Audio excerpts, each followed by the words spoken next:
Pastor Praveen విషయానికి వస్తే ఏం చెప్తారు? లాస్ట్ టైం మీరు మాట్లాడిన మాటలు చాలా పెద్ద ఎత్తున అందరిలో అంటే జనాల్లోకి వెళ్ళడం జరిగింది. అసలు ఆ కేసు ఎంతవరకు వచ్చింది ఏంటంటే ఇంకా అది అక్కడతో అంతేనా? అంటే అది యాక్సిడెంట్ కేసు అనే కదా? కేసు కోర్టులో ఉంది. కోర్ట్స్ రీఓపెన్ అయిన తర్వాత దానికి సంబంధించినవన్నీ ప్రజలకు అందరికి తెలుస్తాయి. అంతవరకు ప్రజలందరూ కూడా ఓపిక పట్టాల్సిన అవసరం ఉంది. మర్డర్ అంటారా, యాక్సిడెంట్ అంటారా?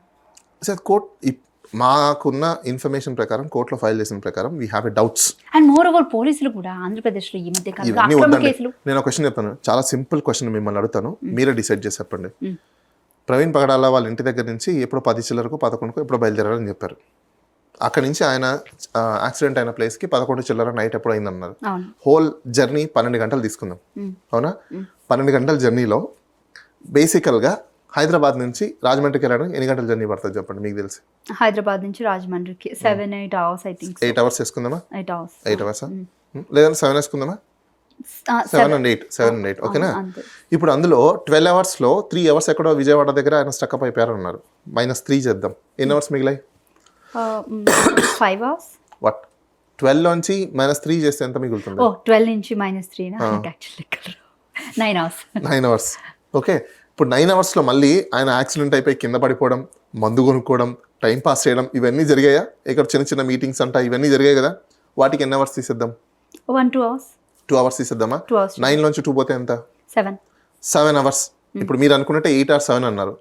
8 or 7 కంటిన్యూషన్ జర్నీ చేస్తే దొరుకుతుంది. ఆ వెహికల్కి యాక్సిడెంట్ అయ్యి లైట్లు లేకపోతేనే 7 అవర్స్లో హైదరాబాద్ నుంచి రాజమండ్రికి పాసిబిలిటీ అవుతుందా జర్నీ? అవ్వదు, అసలు కాదు. అయిపోయింది, సింపుల్ అయిపోయింది కదా, ఇంకేముంది అక్కడ? అంటే సీసీటీవీ ఫుటేజ్ లేకపోతే పోలీసు స్టేట్మెంట్.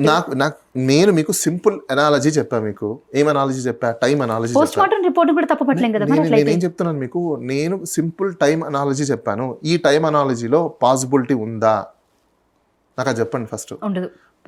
పోస్ట్ మార్టము ఇంకో మాట ఇవన్నీ పక్కన పెట్టండి, ఆల్ ఇర్రెలెవెన్స్.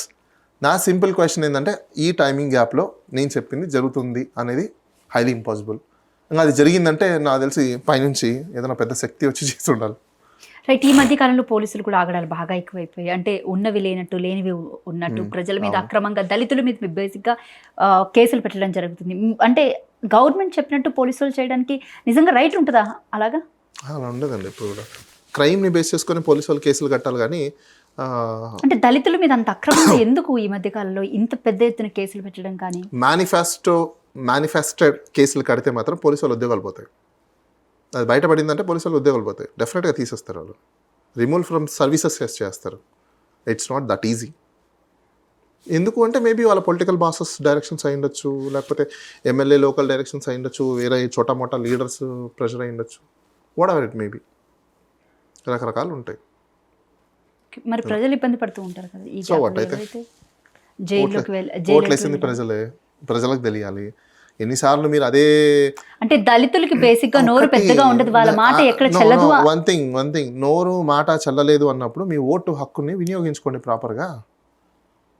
మీ ఓటు హక్కుని ప్రాపర్. ఇప్పుడు బూత్లోకి వెళ్ళేసి మిమ్మల్ని ఎవరు చంపడు కదా, మీరే కదా ఓటు వేయాలి ఎండ్ ఆఫ్ ద డే. నువ్వే ఎట్లేదు, నువ్వు ప్రాపర్ ఇది సెలెక్ట్ చేసుకోవట్లేదు. ఎంతసేపు చూసినా ఆ పార్టీ ఈ పార్టీ అంటున్నావు. కొత్తవాడికి ఛాన్స్ ఇవ్వు, కొత్తవాడికి ఓటై, కొత్తవాడిని గెలిపించు, కొత్తవాడు ఏం చేస్తాడో చూడు. ఎంతసేపు వీళ్ళిద్దరిని చూసుకుంటూ కూర్చుంటే ఇంకా అట్లే ఉంటుంది సమాజం, మారదు.